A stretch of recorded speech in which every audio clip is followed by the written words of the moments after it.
আমি রাস্তার এক নিরিবিলি স্থানে দাঁড়াতে ওই মেয়েটা রাস্তা থেকে এগিয়ে এলো সামনে। খানিকটা দূরে থেকে আমার দিকে হাত তুলে তাজিমের সাথে বলল, আসসালামু আলাইকুম। সালামের জবাব দিতেই হলো। ওয়ালাইকুম আসসালাম বলে আমি চারদিকে তাকালাম। দেখলাম আমি ছাড়া আর কাছে ধারে কেউ নেই। তাই বাধ্য হয়ে তাকে প্রশ্ন করলাম, আমাকে কিছু বলতে চান? আরেকটু এগিয়ে এসে মেয়েটি সলজ্জ কণ্ঠে বলল, জি জি, অনেকদিন থেকেই চেষ্টা করছি, কিন্তু বলার সুযোগ পাইনি। মুখের ঢাকনাটা তুলে ঘাম মুছল মেয়েটি। দেখলাম মেয়েটি বেশ সুন্দরী, স্বাভাবিকের চেয়ে একটু বেশিই সুন্দরী। বললাম, বলুন, কি বলতে চান? মুখের ঢাকনাটা দিয়ে ফের মুখ ঢেকে মেয়েটি বলল, যা বলতে চাই সেটা বলার আগে একটা অনুরোধ করতে চাই আপনাকে। বয়সে আমি আপনার ছোটই হব, দয়া করে আপনি আমাকে তুমি বলবেন। আমি ঝটপট বললাম, আচ্ছা ঠিক আছে, তুমিই বলবো, কিন্তু তুমি কে আর কি বলতে চাও আমাকে সেটা বলো তো দেখি। আমার নাম বিলকিসারা বিউটি। আমি অনার্স ফাইনাল ইয়ারে পড়ি। আপনার সাবজেক্টে অনার্স পড়ি আমি। ও আচ্ছা, তারপর? তারপর কথা হলো, আপনার চরিত্র আর চালচলন মুগ্ধ করেছে আমাকে। ভার্সিটির গাদা গাদা উচ্ছৃঙ্খল যুবকের চেয়ে আপনি আলাদা, একেবারে পৃথক এক মানুষ, একজন আদর্শ মানুষ। তাই তাই মানে? আপনাকে এজন্য অভিনন্দন জানানোর একটা প্রচণ্ড ইচ্ছে আমার মনের মধ্যে তোলপাড় করছে অনেক দিন থেকে। অন্তত একটা সালাম জানাবার দুর্বার তাগিদ ছিল মনে আমার। আজকে সেই সালাম জানানোর সুযোগটা পেলাম। এদেশের যুবক সম্প্রদায়ের আপনি এক মুকুটমণি। আল্লাহ তাআলা কল্যাণ দান করুন আপনার, এই কামনাই করি। ধন্যবাদ। আর কিছু বলবে? জি, আরও কিছু বলতে চাই বটে, কিন্তু সেটা আজ নয়, সুযোগ দিলে অন্যদিন বলবো।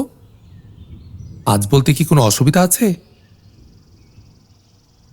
তা মানে আপনি আবার কি মনে করেন? পড়াশোনার ব্যাপারে আপনার কিছু সাহায্য আমার দরকার। আপনার সাবজেক্টে অনার্স পড়ি তো, তাই বিরক্তবোধ না করলে আপনার কাছে একটু আধটু সাজেশন নিতাম। তাছাড়া আপনার মতো মহৎ আর ইমানদার ব্যক্তির আদেশ উপদেশ পেয়েও জিয়াদা ইচ্ছা করে বই কি, তাতে হয়তো অনেক সব কামাবার সুযোগ পেতাম আমি। চেহারাটা তার ভালো লাগলো, কথাবার্তার ধরনটাও প্রশংসনীয়, তাই ফস করে বলে ফেললাম, বেশ, এসো। ক্লাস শেষে প্রায় আমি একা বসে ক্লাসের রুমে থাকি, নিরিবিলিতে একটু বই পুস্তক নাড়াচাড়া করি, তখন এসো, যতটুকু পারি সাহায্য করব তোমাকে। ব্যাস, এরপর থেকেই শুরু হলো বিলকিসারা বিউটির সাথে আমার মেলামেশা। বিউটি তার সুন্দর আচরণে আর বিনম্র স্বভাবে আমাকে ক্রমে আকৃষ্ট করতে লাগলো। অবশেষে আমাদের মধ্যে জন্ম নিল ভালোবাসা। পর্দা আবরু করা এই মেয়েটির ভালোবাসার কাছে আমি সহজে আত্মসমর্পণ করলাম।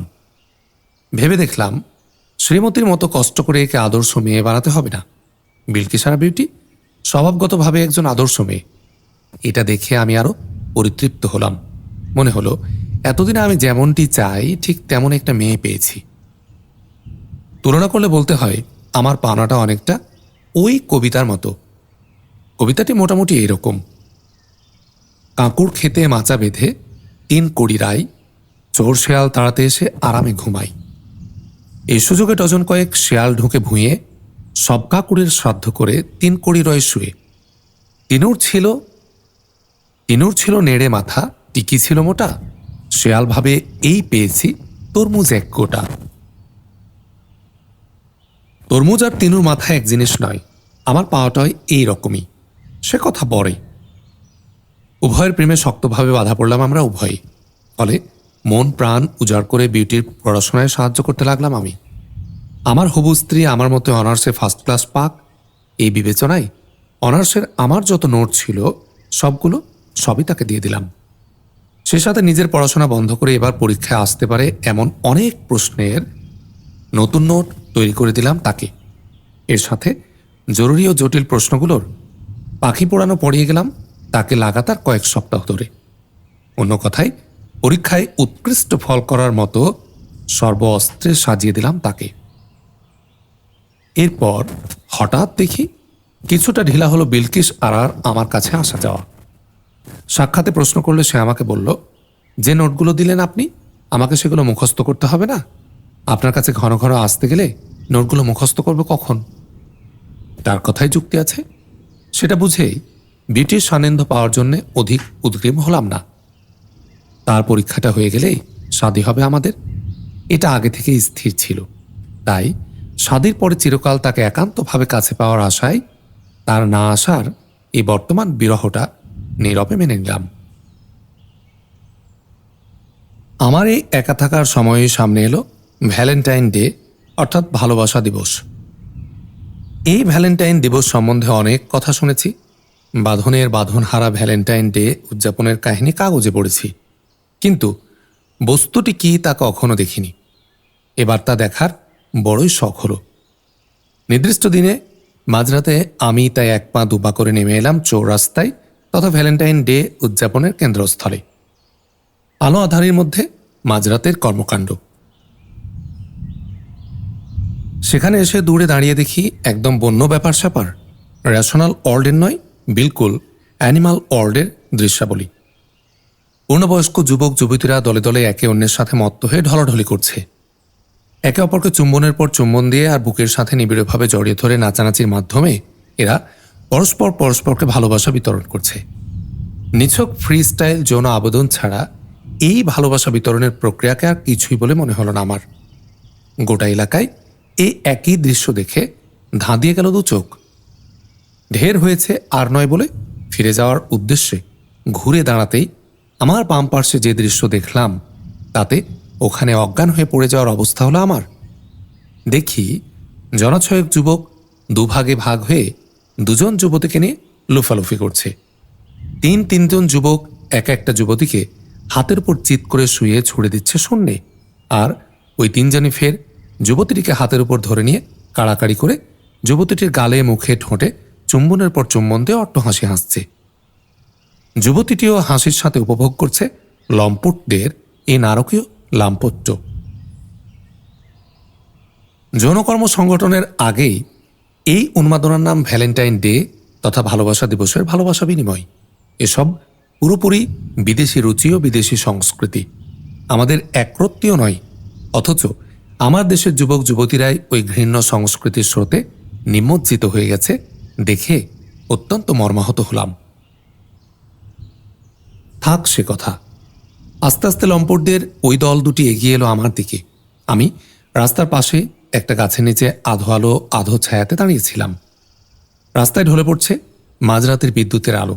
আমার পাশ দিয়ে তারা এমন উল্লাস করতে করতে সামনের দিকে এগিয়ে চলল।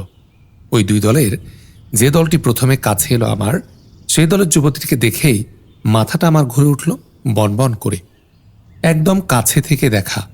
দেখি যে মেয়েটাকে তারা শূন্যে তুলে নাচাচ্ছে সে মেয়েটি আমারই সেই বিলকি সারা বিউটি।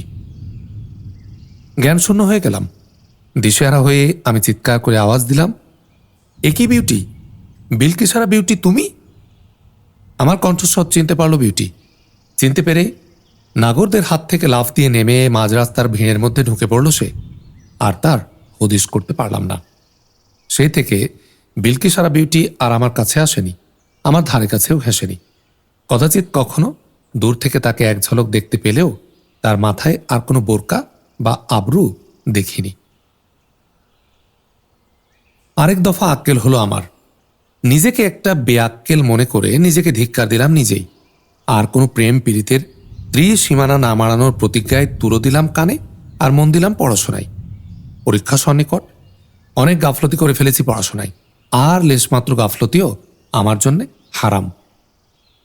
যথাসময় হয়ে গেল MA ফাইনাল পরীক্ষা এবং ফলও বেরোনো যথাসময়। ফলাফল বরাবরের মতোই উৎকৃষ্ট হয়, সঙ্গে সঙ্গে লেকচারার পদে নিয়োগ পেলাম ভার্সিটিতেই। ফলে অন্য কোনো দিকে আর নজর দেয়া নয়।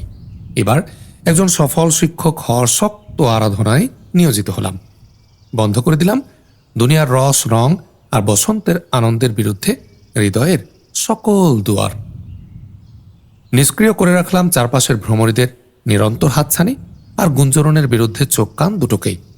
কিন্তু ঘোড়ার পা নাকি বারবার খাদেই পড়ে।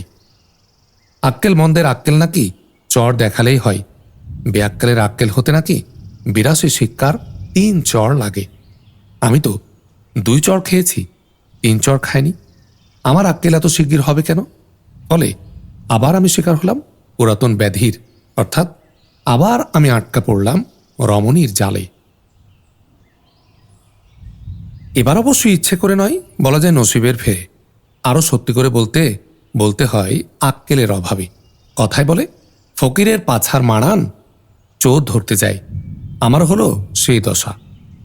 আবার আমি ধরতে গেলাম রমণীর হাত। বেবি ট্যাক্সিতে চড়ে নির্জন পথে যাচ্ছি। নির্জন পথ মানে সদর রাস্তার যানজটের বাইরে ভিন্ন এক রাস্তা দিয়ে। রাস্তাটা বড় সড়ই, তবে অনেকটা ঘোরা পথ হিসেবে এ পথে যানবাহন আর লোক চলাচল কম। ট্যাক্সি চালকের নজর সামনের দিকে স্থির। সামনে নজর রেখে সে গাড়ি চালাচ্ছে সাবধানে। এদিক ওদিক নজর দেওয়ার অবকাশ তার ক্ষীণ, কিন্তু আমার সকল নজর সব দিকে ঘুরছে। ফুরফুরে হাওয়ায় গাড়িতে বসে এদিক ওদিক দেখছি আর মনে মনে গানের কলিয়া ওড়াচ্ছি। হাওয়া মে উঠতা যায় মেরে লাল দোপাট্টা। হঠাৎ দেখি লাল দোপাট্টা, মানে আমার সামনে রাস্তার একদম ধারে ঘাসের উপর লাল দোপাট্টা উঠছে। বেবি ট্যাক্সিটা পাশ কেটে যেতেই দেখি লাল দোপাট্টা নয়, লাল শাড়ি।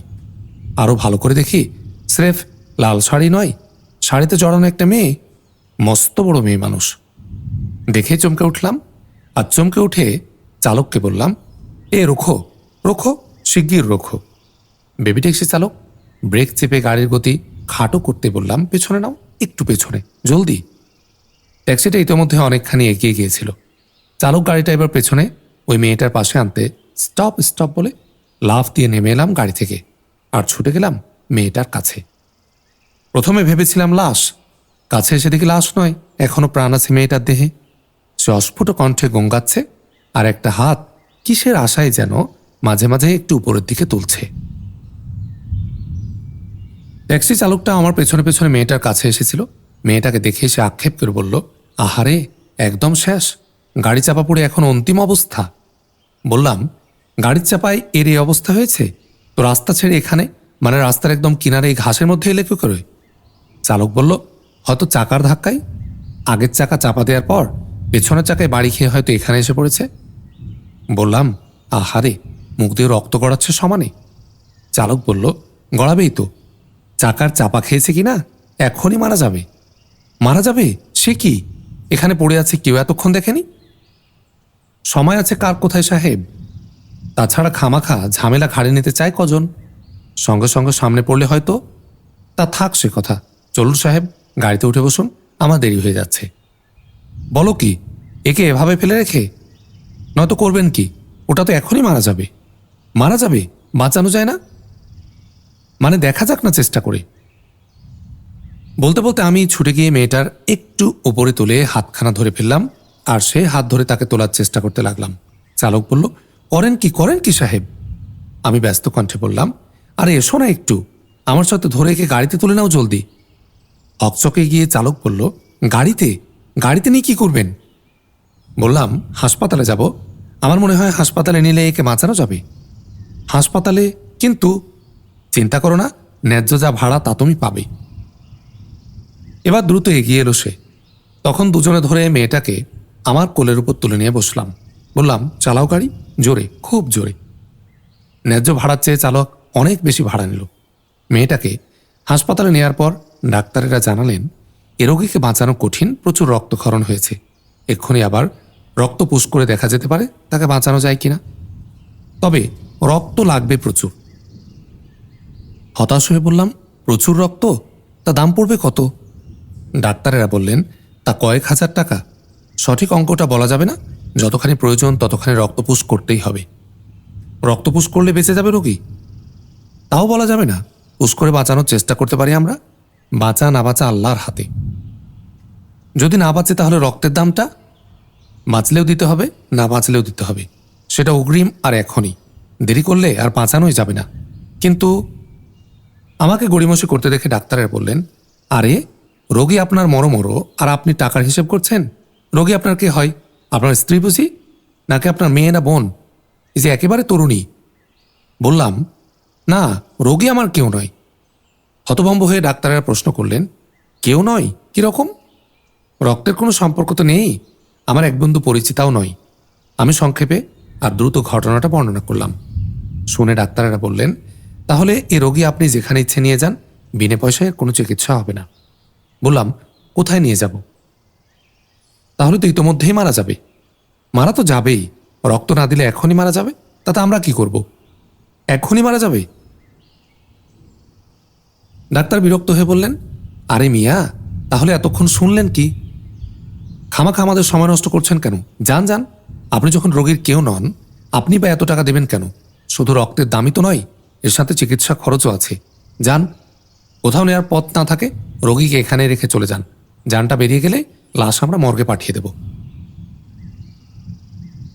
বড়ই মায়া হলো মেয়েটার জন্যে। গঙ্গানি তখনও শোনা যাচ্ছে একটু একটু। বিচলিত হয়ে উঠে আমি ব্যস্ত কণ্ঠে বললাম, দিন রক্ত, যত টাকা লাগে আমি দেব। তাহলে দিন টাকা।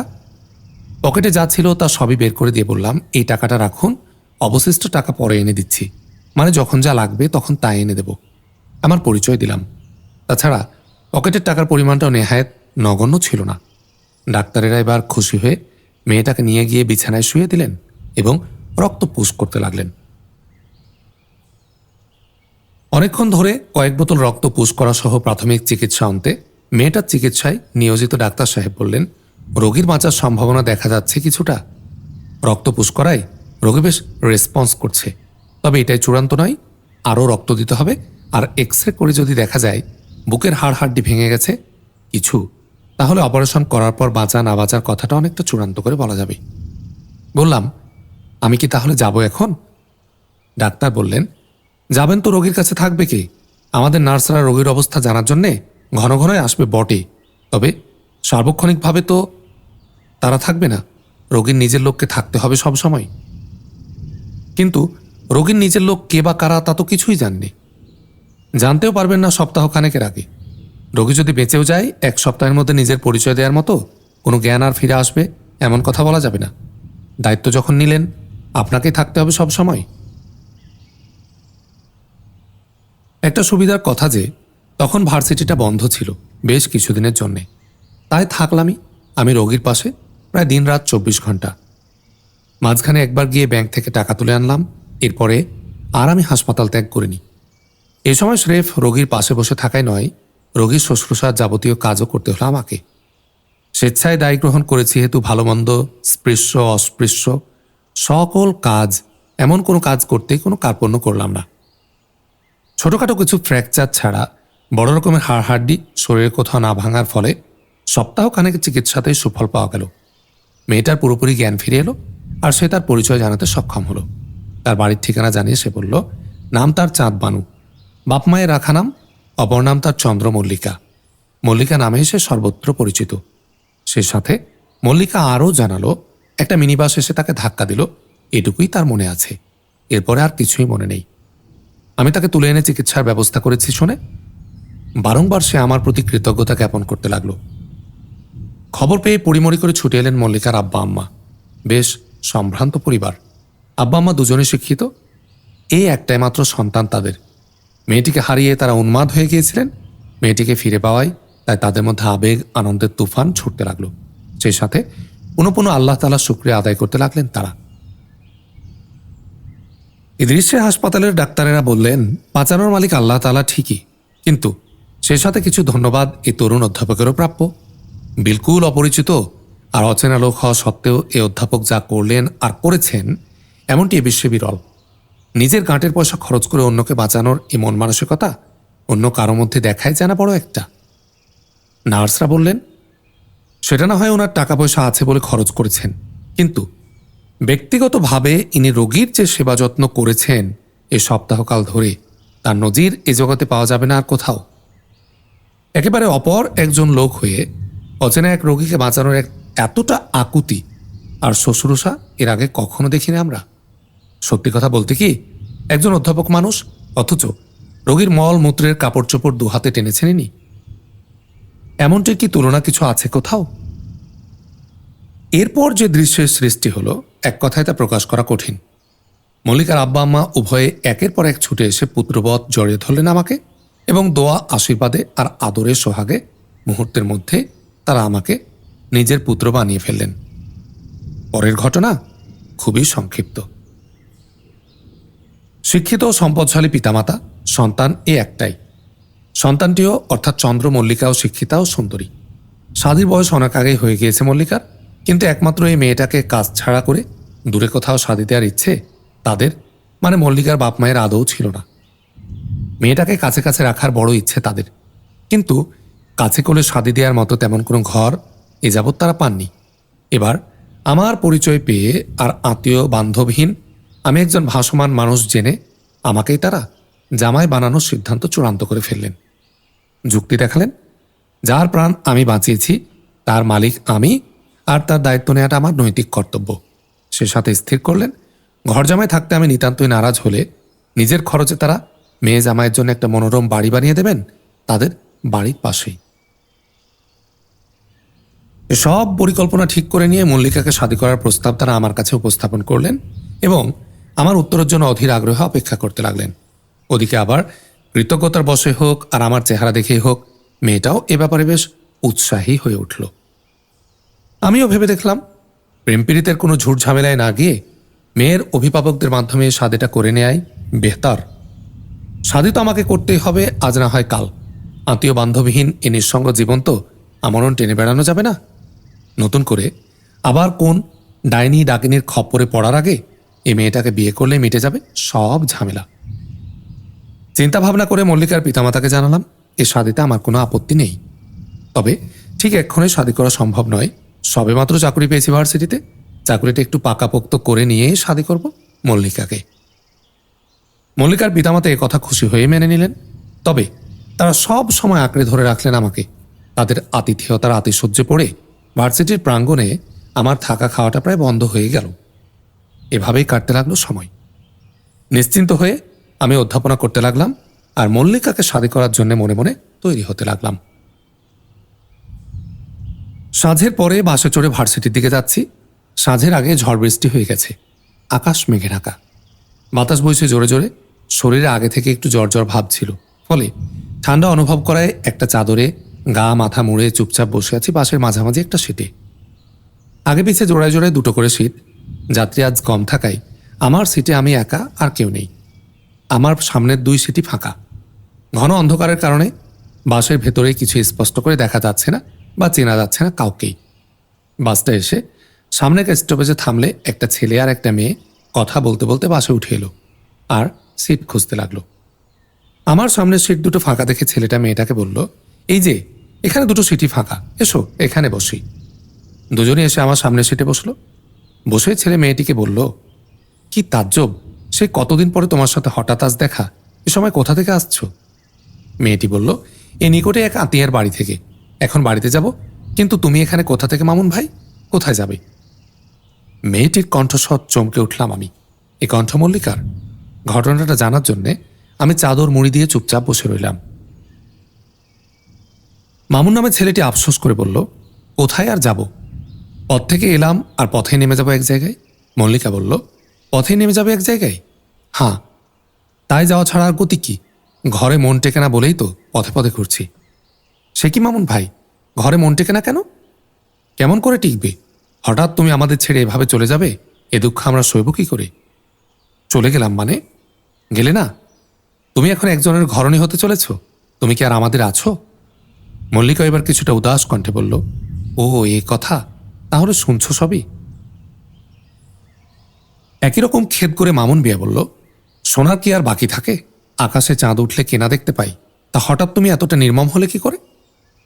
মামুন ভাই, আমাদের কথা একবারও ভাবলে না? আমাদের সবাইকে বাদ দিয়ে হঠাৎ একটা অজানা অচেনা লোককে তুমি বিয়ে করার সিদ্ধান্তটা কিভাবে নিলে? কি আর করবো মামুন ভাই, এটা একটা কপালের লিখন। মামুন মিয়া ক্ষুব্ধ কণ্ঠে বলল, কপালের লিখন কিরকম? লোকটা যেমন একদিকে আমাকে বাঁচিয়ে বড়ই বেকায়দায় ফেলেছে আমাকে, অন্যদিকে আমার বাপ মাও একেবারেই নাছোড়বান্দা। ওই লোকটাকে বিয়ে করতে হবে আমাকে, না করলে বাড়িতে আমার স্থান নেই। স্থান নেই না, তাদের কথার অবাধ্য হলে তাদের সব কিছু থেকে তারা আমাকে বঞ্চিত করবে। তাই বাধ্য হয়ে ওই লোকটাকে বিয়ে করছো তুমি? হ্যাঁ মামুন ভাই, বাধ্য হয়ে বই কি। তাহলে বোঝো তুমি আমাদের একেবারে ছেড়ে যাচ্ছ কিনা, মানে ত্যাগ করছো কিনা। সে কি, ত্যাগ করবো কেন?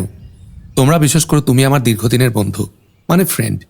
বিয়ে করলে কি মেয়েদের ফ্রেন্ড মানে বয়ফ্রেন্ড থাকতে নেই? মল্লিকা, স্বামী মেয়েদের একটাই থাকে, একাধিক থাকে না। কিন্তু একাধিক বয়ফ্রেন্ড এ যুগে কোন মেয়ের না আছে বলো, অন্যের সাথে শাদী হলেও তোমরা যেমন আমার ফ্রেন্ড ছিলে তেমনই ফ্রেন্ডই থাকবে। আমার বয়ফ্রেন্ড হিসেবেই তোমরা যাতায়াত করবে আমার, অর্থাৎ আমার স্বামীর বাড়িতে। বলো কি, সেটা কি তোমার ওই স্বামী সহ্য করতে পারবে? শুনেছি লোকটা নাকি ঘোর মৌলবাদী। না না, মৌলবাদী নয়, লোকটা নামাজ রোজা করে আর ইসলামের নীতি আদর্শ মেনে চলে, এই আর কি। কণ্ঠে জোর দিয়ে মামুন মিয়া বলল, ওই হলো, ও সব করলে তো মৌলবাদী হয়ে গেল। তা যদি হয় হোক, তাতে আমার কি এসে যায়? অনেক এসে যায়। মৌলবাদীরা তো স্ত্রী কোনো পুরুষ বন্ধু থাক এটা সহ্য করে না, এ লোকটাও সহ্য করবে না। তখন তুমি বাধ্য হয়ে ভুলে যাবে আমাদের। পাগল, সহ্য না করলে হলো? বিয়ে করলেই কি আমি তোমাদের ভুলে যেতে পারি? বিশেষ করে তোমাকে কি আমার ভুলে যাওয়া সম্ভব? তুমি আমার কতদিনের বন্ধু। তুমি ভুলতে না চাইলে কি হবে? ভুলতে তোমাকে বাধ্য করবে। বাধ্য না হলে স্বামীর ঘর ছাড়তে হবে তোমাকে। তা যদি ছাড়তে হয় ছাড়বো। কয়দিন হলো স্বামী হয়েছে বলে এতদিনে তোমাদের আমি ছাড়বো? দরকার হয় ছেড়ে দেব ওরকম অসামাজিক স্বামীর ঘর। আমার বন্ধু বান্ধব, সমাজ সংস্কার যে মানবে না, সে না চাইলেই তো তার ঘরে আমি একদিনও থাকবো না। মামুন মিয়া খোশ কণ্ঠে বলল, বেশ বেশ, সেটা অবশ্য তোমার বাহবার কথা, কিন্তু একটা সমস্যা হলো, স্বামীর ঘর ছেড়ে এলে তোমার বাপ মা তোমাকে স্থান দেবে তো বাড়িতে? না দিলে বয়েই গেল, সেক্ষেত্রে আমি সরাসরি তোমাদের কাছে চলে আসব, স্থান দেবে না তোমরা? মামুন এবার আমতা আমতা করে বলল, আমরা? তার মানে একজনের সাথে ঘর করার পরে, অর্থাৎ এক বিছানায় রাত কাটানোর পরে আমাদের কাছে এলে অনেকে অনেক প্রশ্ন তুলবে। প্রশ্ন তুলবে কিরকম? এক বিছানায় কিছুদিন রাত কাটালাম তো কি হয়েছে?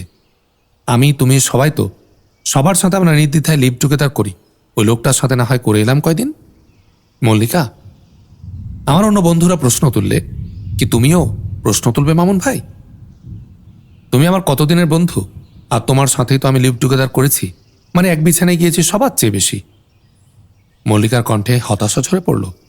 তা দেখে মামুন মিয়া তড়িঘড়ি বলল, তা বটে তা বটে, না না, আমি কি সে প্রশ্ন তুলতে পারি? আমি তোমাকে সাদরেই গ্রহণ করব। ধন্যবাদ মামুন ভাই, তুমি আমাকে নিশ্চিন্ত করলে। আর এই কথাও তোমাকে বলে রাখি, ওই লোকটার ঘর ছেড়ে যদি তোমার কাছে আসতেই হয় তাহলে খালি হাতে আসবো না মামুন ভাই। লোকটার নাকি অনেক নগদ টাকা আছে, ওর ঘর থেকে বেরোনোর আগে ওগুলো সব হাতিয়ে নিয়ে তবেই বেরোবো। এদের কথা শুনে আমার সর্বাঙ্গ অনেকক্ষণ ধরেই রিরি করছিল। সিটে বসে থাকা অসহ্য হয়ে গিয়েছিল আমার। এ সময় সামনের এক স্টপেজে বাস থামতে আমি ঝটকা মেরে উঠে পড়লাম আর সিট থেকে, এবং মল্লিকাকে শুনিয়ে শুনিয়ে বললাম, আমার সবকিছু হাতিয়ে নেওয়ার এ সুযোগই তোমাকে আমি দেব না রঙ্গিলা বিবি। এই সালাউদ্দিন আর জীবনেও শাদী করবে না তোমাকে। এ মামুন মিয়াকে শাদী করে নাও এখন, এতদিনের লিভ টুগেদার করা বন্ধু। বলে আমি গটগট করে নেমে এলাম বাস থেকে। বাস থেকে নেমে আর কোথাও দাঁড়ালাম না, সরাসরি রুমে এসে শটপাট হয়ে পড়ে গেলাম বিছানায়। দুহাতে কপালটা টিপে ধরে স্বগতোক্তি করলাম, হায় আল্লাহ, আর কত জব্দ করবে তুমি আমাকে? অন্তত এটার সাথে তো আমি ইচ্ছে করে প্রেম করতে যাইনি, তবু ওই বিড়ম্বনা কেন আবার? ভাবতে লাগলাম ঘটনা কি। প্রতিটি পদক্ষেপে আমার এমন মারাত্মক ভুল পদক্ষেপ পর্যবসিত হচ্ছে কেন? যে ডালটা ধরছি, কি কারণে যেন সেই ডালটায় মটমট করে ভেঙে যাচ্ছে আপসে আপ। গলদটা কোথায়? এই গলদ খুঁজতে গিয়েই ধরা পড়ল আমি রং নম্বরে হাত দিচ্ছি বারবার। মনে পড়ল শাহাদাত হোসেন শিবুর রুমমেট এবং আমার ক্লাসমেট রওশন কথা। আমার প্রথম রং নাম্বার। শ্রীমতীর প্রসঙ্গে রওশন বলেছিল, এ যুগে শতকরা 5টা আদর্শ মেয়ে খুঁজে পাওয়া দুষ্কর, বুঝলে? এখন শতকরা প্রায় 95% মেয়ে বিপদগামী হয়েছে। ডিসেন্টে না, আর মোবাইলের অভিশাপ তো আছেই। তার উপর এদের প্রবলভাবে বিপদগামী করছে একটা সেকুলার মহল। খুবই সজাগ হয়ে হাত না দিলে হাত তোমার বারবার রং নাম্বারে পড়বেই। বড়ই কায়েমি কথা। রওশন এই উপলব্ধির আজ আমি মুক্ত কণ্ঠে তারিফ না করে পারলাম না। ঠিকই তো, আমাদের বর্তমান সমাজের দিকে একটু সন্ধানে নজর দিয়ে তাকালেই তো সঙ্গে সঙ্গে ধরা পড়ে রওশন কথা সত্যতা। কিছু তথাকথিত প্রগতিবাদী মানুষের পাল্লায় পড়ে এ যুগের অধিকাংশ মেয়েই অধপাতে গেছে আর যাচ্ছে। এই মহলটি তাদের লাম্পট্য চরিতার্থ করার উদ্দেশ্যে অগ্রসর, আর আধুনিক মানুষের ধোয়া তুলে নারী পুরুষের ফ্রি মিক্সিং এর সুযোগ করে নিয়েছে। আর এই সুযোগে বিপদগামী করছে এদেশের অগণিত মেয়েদের। এর সাথে আছে আবার এই মহলটির অসাম্প্রদায়িকতার বুলি তথা ধর্মহীন জীবন। ব্যাস, অধপাতের তালিকায় আর বাকি থাকে কি? এই সব চিন্তাভাবনার মধ্য দিয়ে অতপর দিন কাটতে লাগলো আমার, কিন্তু বিস্তর চিন্তাভাবনা করেও কোনো সমাধানে পৌঁছতে আমি পারলাম না। স্ত্রীর একপাল বয়ফ্রেন্ড মেনে নিয়ে শহর নগরের যেসব মানুষ হাসিমুখে জীবনযাপন করে তাদের সংখ্যা কত হবে? এসব সর্বংসহ মানুষের সংখ্যা বড়জোর শতকরা 10-20 জনের অধিক হবে কি? তা যদি না হয় তাহলে বাদবাকিরা করবেন কি? বিয়ে থা বাদ দিয়ে তারা সবাই কি চিরকুমার হয়ে থাকবেন, নাকি উট পাখির মতো বালির মধ্যে মাথা গুঁজে স্ত্রীর স্বেচ্ছাচার না দেখার ভান করে কাল কাটিয়ে দেবেন? অন্য মেয়েদের নিয়ে অধিক সমস্যা না হলেও সমস্যাটা তো শহর নগরের অনেক মেয়েদের নিয়েই। বিশেষ করে এ সমস্যাটা প্রকট হলো কলেজ ভার্সিটিতে পড়া বিপুল সংখ্যক মেয়েদের নিয়েই। রং নাম্বারে হাত পড়বে বলে কি সবাই তাহলে শহর নগর, বিশেষ করে কলেজ ভার্সিটিতে পড়া মেয়েদের বাদ দিয়ে বিয়ের কোণে খুঁজবেন? সমাধান খুঁজে পেলাম না এসব প্রশ্নের। অন্যের কথা বাদ থাক, এর ফলে সমস্যায় পড়ে গেলাম আমি নিজে। আমি করব কি? চিরকুমারী থেকে যাব তাহলে? বয়ফ্রেন্ডওয়ালা স্ত্রী নিয়ে সংসার করতে পারবো না, আবার বালির মধ্যে মাথা গুঁজে স্ত্রীর স্বেচ্ছাচার না দেখার ভান করেও থাকতে পারবো না। তাহলে আমার গতিটা কি? চিরকুমার হয়ে কাল কাটাতে খুব একটা আপত্তি আমার না থাকলেও বিপত্তি দেখা দিল চরম। পিতামাতা, আত্মীয় বান্ধবহীন একেবারে এক নিঃসঙ্গ জীবন আমার। এ জীবন যে চিরকাল বয়ে বেড়ানো সম্ভব নয় তা হাড়ে হাড়ে টের পেলাম হঠাৎ এক প্রচণ্ড অসুখে পড়ায়। প্রায় 2 সপ্তাহ শয্যাশয় হয়ে পড়ে থাকার সময় মর্মে মর্মে বুঝলাম পাশে একজন আপনজনের প্রয়োজন কতটা অপরিহার্য। টাকা দিয়ে রাখা আয়া, নার্স আর চাকর চাকরানিদের দ্বারা সে অভাবটা যে মোটেই পূরণ হবার নয় তা বুঝলাম। এক গ্লাস পানির জন্যে সারা রাত করুণভাবে কাতরানোর মধ্য দিয়ে যখন থাকে তখন আয়া, নার্স, চাকর চাকরানি চারপাশে গমগম করে, যখন নেই তো কেউ নেই। টাকা পয়সা দিয়ে রাখা এসব লোকজন হঠাৎ করে কোথাও যেন উধাও হয়ে যায়। সুযোগ পেলে চুপি চুপি সরে পড়ে একসাথে। এরা যার টাকা পয়সা খায় তার দুর্দশা কি হবে এটা মোটেও ভাবতে চায় না। গভীর রাতে পানির তেষ্টায় মরণাপন্ন হওয়ার পরও এক গ্লাস পানি বাড়িয়ে দেওয়ার জন্য কাউকে কাছে না পেয়ে রাজা মিরাসের মতোই উপলব্ধি করলাম গোল্ড ইজ নট এভরিথিং। অর্থাৎ বুঝলাম টাকা দিয়ে রাখা ঘর ভর্তি অপরজন জীবনের পরম সহায় নয়, সেজন্যে একজন আপনজন দরকার। অসুখ থেকে উঠে চিন্তা করে দেখলাম কোনো প্রেম মোহাব্বত নয়, খুঁজে পেড়ে একটা ভালো মেয়ে বিয়ে করার কোনো বিকল্প নেই আমার। রসনালীর ভাষায় এ যুগে শতকরা যে 5 জন আদর্শ মেয়ে আছে তারই একজনকে খোঁজ করে বের করতে হবে, আর তাকে সাথে করে সংসার পাততে হবে আমাকে। Live like king and die like dog, অর্থাৎ বাঁচার কালে রাজার মতো বেঁচে থাকা আর মরার সময় কুকুরের মতো মারা যাওয়া, এ জীবন আমি চাই না। নিতান্তই কোনো আদর্শ মেয়ে না পাওয়া গেল অন্তত অন্যের সাথে লিভ টুগেদার না করা একটা মেয়ে আমার চাই। এটা তোমরা যে যা বলো ভাই, আমার সোনার হরিণ চাই, এই কথারই মতো। চাইলে তো হবে না, এ হরিণটা পাওয়া যাবে কোথায় আর পায়ে দেবে কে, এ কথাটাও ভাবতে হবে। কাজেই ভাবতে লাগলাম এমন মেয়ে বা খুঁজে বের করব কি করে? কে কোথায় কোনো অপকর্ম করছে বা করেনি এ কথাটা আমাকে বলে দেবে কে? আরে দূর দূর, গ্রেপস আর সাওয়ার বলে মনকে প্রবোধ দিয়ে সংসার পাতার ধ্যান ধারণা মন থেকে ঝেঁটিয়ে বিদায় করে দিলাম এবং চিরকুমার হয়ে থাকার পরিকল্পনায় দৃঢ়ভাবে এঁটে নিলাম। অবশেষে মরি কুকুরের মতোই মরব, খামাখা মরিচিকার পেছনে আর ছুটব না, ব্যাস। অতপর নিশ্চিন্ত অধ্যাপনা করতে লাগলাম আর চিরকুমার হয়ে কাল কাটানোর জোরদার প্র্যাকটিস করতে লাগলাম। কিন্তু অজান্তে আবার চিড় ধরল আমার এই সিদ্ধান্তের মধ্যে। সিদ্ধান্তটা বদল করার কোনো ইচ্ছে না থাকলেও একটা কৌতূহল চরিতার্থ করার ইচ্ছে কোনো মতেই নিবৃত্ত করতে পারলাম না। Journey by train, long journey. একটা ইন্টার ক্লাস কামরার বাঙ্কের উপর বিছানা বিছিয়ে টান টান হয়ে ঘুমিয়েছিলাম। কতক্ষণ ঘুমিয়েছিলাম খেয়াল নেই। হঠাৎ আমার ঘুমটা ভেঙে গেল একপাল তরুণীর বিপুল উল্লাস আর কলকাকলিতে। চেয়ে দেখি ট্রেনটা একটা স্টেশনে থেমে গেছে আর প্রায় ডজনখানেক তরুণী উল্লাস আর হুল্লোড় করে আমার সেই কামরাটায় উঠছে। মুখে প্রায় সকলেরই উগ্র প্রসাধন আর পরনে উৎকট আধুনিক পোশাক। বড়সড় একটা ইন্টার ক্লাস আমরা। বাঙ্কের নিচে দুদিকে দুটি লম্বা লম্বা বসার আসন, আসন দুটি আপাতত খালি। তরুণীগণ ট্রেনে উঠে ওই দুটি আসনে হাত পা ছড়িয়ে বসলো আর কলকণ্ঠে গল্প জুড়ে দিল। আমি যে একটা লোক এখানে বাঙ্কের উপর আছি সেটা কারো নজরই পড়ল না, বলা যায় সেদিকে নজর দেয়ার ফুরসতই কারো ছিল না। একটু পরেই ট্রেন ছেড়ে দিল।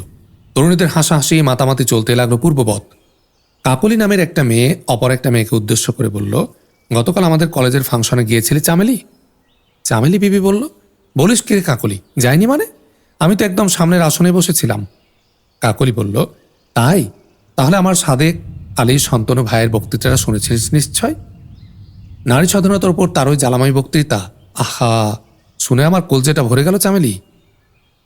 কাকলি বিবি পরম তৃপ্তির সাথে হাত রাখল তার বুকের উপর। চামেলি বিবি তাজ্জব কণ্ঠে বলল, বলিস কি, ওর ওই বক্তৃতা শুনে তোর কলজেটা ভরে গেল? মুসনেয়ারা হাসি নামের আরেকটা মেয়ে চোখের ঠারে বলল, ভরবে না? শান্তনুটা যে ওর বড়ই প্রিয় বন্ধু, মানে বয়ফ্রেন্ড। কয়েকটা গার্লফ্রেন্ড থাকলেও শান্তনুর মতো এত প্রিয় ফ্রেন্ড আর কেউ নেই। তাই তো শান্তনুর একটা রা শব্দ করলেও কলজেটা ওর ভরে যায়। চামেলি বলল, আরে দূর দূর, কি যে বলিস হাসি, ওই শান্তনুটার বক্তৃতা শুনে কটা লোক ক্ল্যাপ দিয়েছে বল? অথচ আমার ওই চমকারী চন্দন ভাইয়ের ব্যান্ড সঙ্গীতটা শুনলি আমার পাশে বসেই? বল তো দেখি, চন্দন ভাইয়ের ব্যান্ড সঙ্গীতের পাশে জেমস, আয়ুব বাচ্চু এদের ব্যান্ড সঙ্গীত স্রেফ খেকশিয়ালের হুক্কা হওয়া কিনা? আমার চন্দন ভাইয়ের ব্যান্ড সঙ্গীত শুনে দর্শক শ্রোতারা সবাই কেমন হাততালি দিল দেখছিস তো? ওহ, তা দেখে খুশিতে আমার নাচতে ইচ্ছে হলো। হাসি বলল, বলিস কি? পাশের বেঞ্চটায় বসে থাকা হাবিবা বেগম বেনু নামের একটা মেয়ে হাত নেড়ে বলল, ওই ওই একই ব্যারাম। ওই চন্দন মিয়া যে চামেলি বিবির কলজের টুকরো, চন্দনের গান কেন, ঘুমন্ত চন্দনের নাকের ডাক শুনলে আমাদের এই চামেলি বিবি খুশিতে মূর্ছা যায়। জবাবে চামেলি বিবি দরাজ কণ্ঠে বলল, যাবেই তো, যাওয়ার মতো হলেই যাই। তোর বন্ধু মানে তোর বয়ফ্রেন্ড সবেধন ওই কুসিমুদ্দিন কেষ্টর মতো আমার সন্তানকে নাচ গানের নামে মৃগী রোগের মতো এলোপাথারি লাফায়। খেপে গেল বেনু বেগম। আসন থেকে উঠে দাঁড়িয়ে ক্ষিপ্ত কণ্ঠে বলল, খবরদার চামেলি, আমার কেষ্ট ভাইয়ের নাচকে মৃগী রোগীর লাফানোর সাথে তুলনা করবি নে। আর সবেদন হয়েছে তো কি হয়েছে, ওদের মতো একাধিক মানে গুন্ডা গুন্ডা বয়ফ্রেন্ড আমি রাখিনি। গার্লফ্রেন্ড আমার আছে, কিন্তু পুরুষ বন্ধু আমার ওই একটাই। চামেলি বেগম বলল, হ্যাঁ হ্যাঁ, ওই একটার কথাই বলছি, একেবারে সোনার জাদু বটে। বেনু সগর্বে বলল, সোনার জাদুই তো, কে না জানে। মন মাতানো গানের সাথে নেচে নেচে আমার বন্ধু ওই কুসিমুদ্দিন কেষ্ট একাই গতকালের ফাংশনটা মাতিয়েছে, ফাটিয়ে দিয়েছে অডিটোরিয়ামটা। হলে কি হবে সবেধন, ও একাই 100। এবার জনাতিনেক মেয়ে একসাথে বলল, তাই নাকি? তোর ওই কেষ্টটা গতকালের ফাংশন একাই মাতিয়েছে? একটা ঝামেলার আটকে গিয়ে ফাংশনে যেতে পারিনি আমরা। তোর কেষ্ট ভাই কোন গানের নাচে নাচলো রে বেনু? তাকে তো গান গাইতে কখনো দেখিনি। বেনু বলল, দেখবে কি করে, সে কি আধুনিক গান গায়? সে গায় সার্কাসের গান। বক্তা মেয়ে তিনটি ফের একসাথে বলল, বলিস কি, সার্কাসের গান? তাহলে সোনা ভাই ওই সার্কাসের গান খানিকটা। নাচের সাথে সার্কাসের কি গান গায় তোর ফ্রেন্ড কেষ্টটা? গোটা আসর মাতালো, শুনিয়ে দে না একটু। গর্বে ফুলে উঠল বেনু বিবির বুক। বলল, তা যদি বলিস তাহলে স্রেফ বসে বসে কেন, আমি আমার কেষ্টর মতো নেচে নেচে গানটা শোনাতে পারি। দুই বেঞ্চের প্রায় সকলে মেয়ে এই উৎফুল্ল কণ্ঠে বলল, পারবি? সাব্বাস সাব্বাস, তাহলে তাই শোনা না ভাই, নেচে গেয়ে গানটা গায়। আহা, বেনুর মতো করিতকর্মা মেয়ে আর কজন আছে আমাদের মধ্যে। বেনু এবার সত্যি সত্যি উঠে এসে দুই বেঞ্চের মাঝখানের ফাঁকা জায়গায় দাঁড়ালো এবং জঙ্গলি নাচ নাচতে নাচতে কোমর বাঁকা করে গান ধরল। বেনু বিবির গানের সাথে জিনে ধরা রোগীর মতো মাথার চুল আর বসন আদি ছেড়ে দিয়ে এমনভাবে লাফাতে লাগলো যে কামরার প্রায় সকল মেয়ের হাসির তুফান তুলে কামরাটা ফাটিয়ে ফেলল। বাঙ্কের উপর শুয়ে থেকে এই দৃশ্য দেখে মুখ চেপে নিঃশব্দে হেসে ফেললাম আমিও। অতপর কামরাটা জুড়ে চলতে লাগলো নরম গরমভাবে হাসাহাসি আর মাতামাতি। এক একজনের পুরুষ বন্ধুর গুণগান গাইতে লাগলো কলরবে। এই হুটপাটের মধ্যে একেবারেই এক বিপরীত দৃশ্য চোখে পড়ল আমার। দেখলাম আমার বাঙ্কের সামনের বেঞ্চে একেবারে এক প্রান্তে উপবিষ্ট দুটি মেয়ে এমন তুমুল হুটপাটের মধ্যেও প্রায় সম্পূর্ণ নীরব। এদের দুজনের পরনে শালীন পোশাক আশাক। এই দুজনের একজন অত্যন্ত সুন্দরী, এতটাই সুন্দরী যে এই একপাল মেয়ের মধ্যে এতটা সুন্দরী আর কেউ ছিল না। সেই সাথে লক্ষ্য করলাম আবরু করা অপর মেয়েটির চেয়ে এই সুন্দরী মেয়েটির সর্বাঙ্গ আরও বেশি সুন্দর করে ঢাকা। দেখলাম দ্বিতীয় মেয়েটা অন্য মেয়েদের কথায় একটু আধটু সাড়া দিলেও এই সুন্দরী মেয়েটা কোনো কিছুতেই সাড়া দিল না একবারও। এই সময় মমতাজ বেগম মমি নামের এক মেয়ে ওই সুন্দরী মেয়েটার পাশে বসা অর্থাৎ আবরু করা দ্বিতীয় মেয়েটিকে লক্ষ্য করে বলল, সে কি রে জরিনা হক, তোরা যেন পরপুরুষের আসরে এসে বসে আছিস মনে হচ্ছে। আমরা সবাই এত আনন্দ উল্লাস করছি, আর তোরা যে একদম স্পিকটি নট, মুখ বন্ধ করে বসে আছিস যে। জরিনা হক নামের মেয়েটি বলল, না তো, একদম চুপ করে নেই তো, তোদের উল্লাসে অল্প করে হলেও অংশ তো নিয়েছি আমরা। মমি ফের বলল, তুই না হয় কিছু হুহা করছিস ঠিকই, কিন্তু তোর পাশে বসা ওই সুন্দরী বুলবুলিটা, ও মেয়েটাকে তো একবারও মুখ খুলতে দেখলাম না। গতকালের অনুষ্ঠানের আলোচনায় একবারও অংশ নিতেও দেখলাম না। জরিনা বলল, কার কথা বলছিস? এই জোহরা জেসমিনের কথা? জি জি, ওই জোহরা বিবির কথা। তা জোহরা তোদের আলোচনায় অংশ নেবে কি করে বল? ও তো গতকালের অনুষ্ঠানেই যায়নি। যা সে দেখেনি বা শোনেনি তা নিয়ে আলোচনায়ও সাড়া দেবে কি করে? ওমা, সে কি যায়নি মানে? সেও তো আমাদের কলেজের ছাত্রী। কলেজের এত বড় একটা অনুষ্ঠানে সে যায়নি কি রকম? রকম আবার কি? সে কি কোনো ফাংশন অনুষ্ঠানে যায় কখনো? তোরা দেখিসনি সে আব্রু করে ক্লাসে যায়, আর ক্লাস থেকে ফিরে এসে হোস্টেলের রুমে বই খুলে বসে থাকে সব সময়। অর্থাৎ ছাত্র নং, অধ্যয়ন নং, তপ। এর বাইরে কি এই জোহরার কিছু আছে? ও আচ্ছা, তা ওর কি কোনো বয়ফ্রেন্ড নেই যে অনুষ্ঠানে সেই ছেলেকে দেখতে যাওয়ার আগ্রহ তার হলো না? বয়ফ্রেন্ড কার? এই জোহরা জেসমিনের? তবা তবা, কি যে বলিস! কোনো পুরুষ মানুষের মুখের দিকে যে কখনো চোখ তুলে তাকায় না, তার আবার পুরুষ বন্ধু? মানে তোদের ভাষায় বয়ফ্রেন্ড? তবেই হয়েছে। তার মানে ও তাহলে কোনো সমাজ সংসারে মেশে না? একদম না। সর্বনাশ! তাহলে ওর আউট নলেজ বলে তো কিছুই হবে না। যারা শুধু বুকওয়ার্ম আর জ্ঞানবিদ্যা তো কখনোই পাকাপোক্ত হয় না তাদের।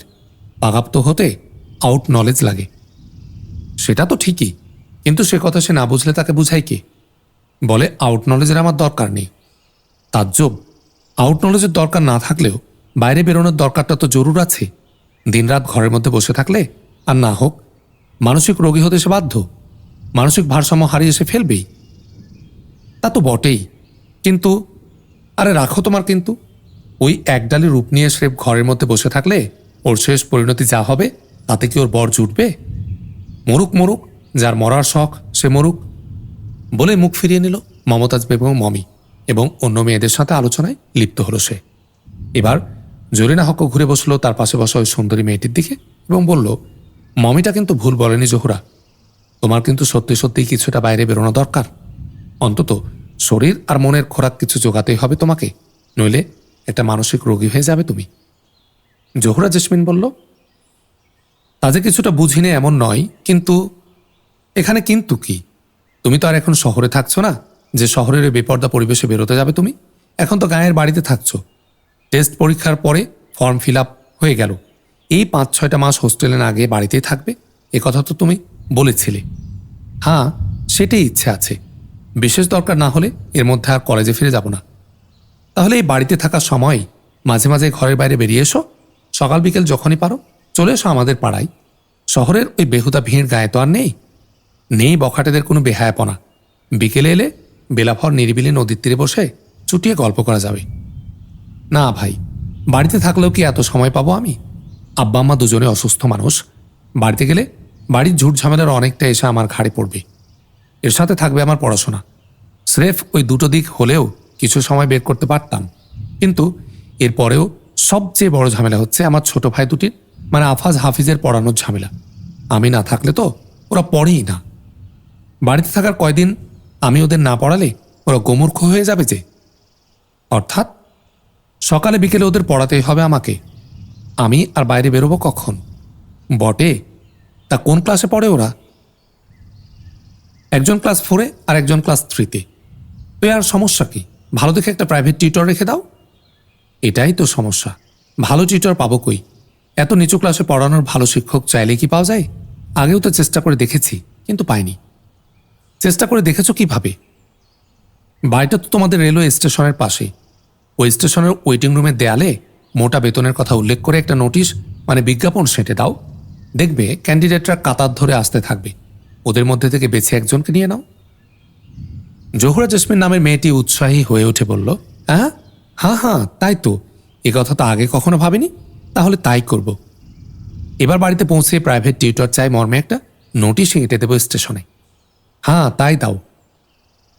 দিয়ে বাইরে বেরোনোর একটু সময় করে নাও। দেব নির্ঘাত দেব। তুমি দেখে নিও এবার এই উপদেশের কোনো ব্যতিক্রম হবে না। মীর সাহেবের বাড়ির বারান্দায় মীর সাহেবের পাশে বসে এ কাহিনী পর্যন্ত বলে একটু থামল সালাউদ্দিন আহমদ। এরপর আবার সে বলতে লাগলো। ট্রেনের বাঙ্কে শুয়ে থেকে এদের এ আলোচনা স্পষ্ট শুনতে পেলাম আমি। শুনতে পেয়ে খুবই কৌতূহলী হয়ে উঠলাম। আদর্শ মেয়ে খুঁজে বেরিয়েছি অনেক, কিন্তু খুঁজে কোথাও পাইনি।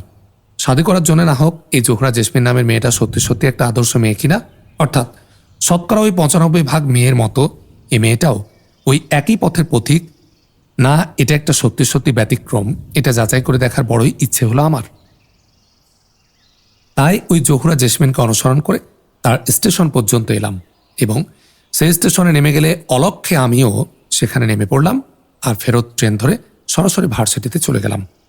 ভার্সিটিতে গিয়েই একটা লম্বা ছুটির দরখাস্ত আমার হেড অফ ডিপার্টমেন্টের কাছে পাঠিয়ে দিয়ে পরের দিনে আমি আবার চলে এলাম জোহরা জেসমিনদের সেই স্টেশনে।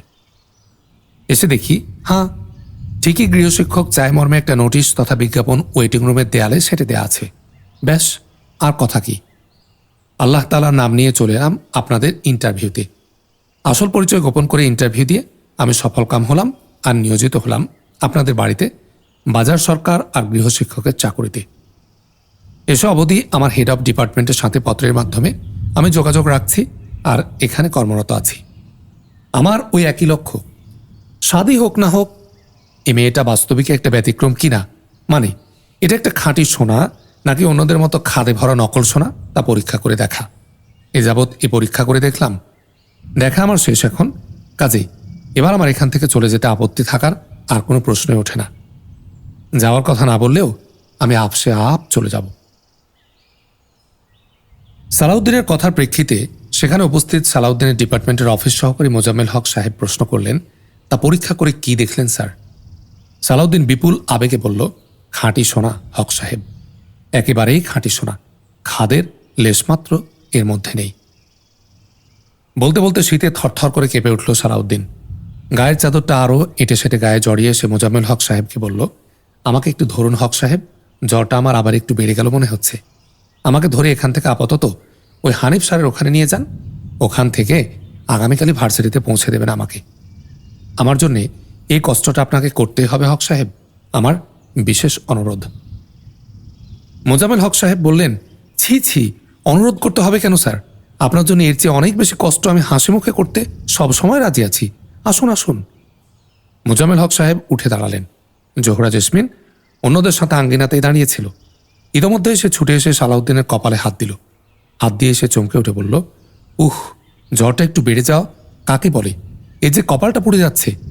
জোহরা জেসমিন হাঁক দিয়ে বলল, জামাল চাচা, শিগগির এসে আমার সাথে ধরো একে, এখনই একে নিয়ে গিয়ে আমার ঘরে শুয়ে দিতে হবে আর সাথে সাথে ডাক্তার ডাকতে হবে।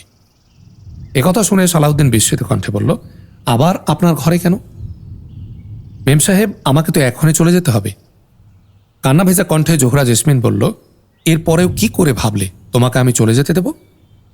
সালাউদ্দিন বলল, মেম সাহেব। জোহরা জেসমিন গলায় জোর দিয়ে বলল, আমি কি তা দিতে পারি? বলো, তা পারি আমি? আসসালামু আলাইকুম রহমতুল্লাহ বারাকাতুহ। একটু ভিন্নধর্মী হলেও আশা করি এই উপন্যাসটি আপনাদের ভালো লেগেছে। এ থেকে ভালো কিছু বিষয় আমরা নিঃসন্দেহে সমাজ জীবনের জন্য পেতে পারি। আশা করি এগুলো আমাদের উপকারে আসবে। আগামীতে নতুন বই অথবা সাইমুম সিরিজ আমরা আবার শুরু করতে যাব ইনশাল্লাহ। আমাদের সাথে থাকুন। আসসালামু আলাইকুম রহমতুল্লাহ।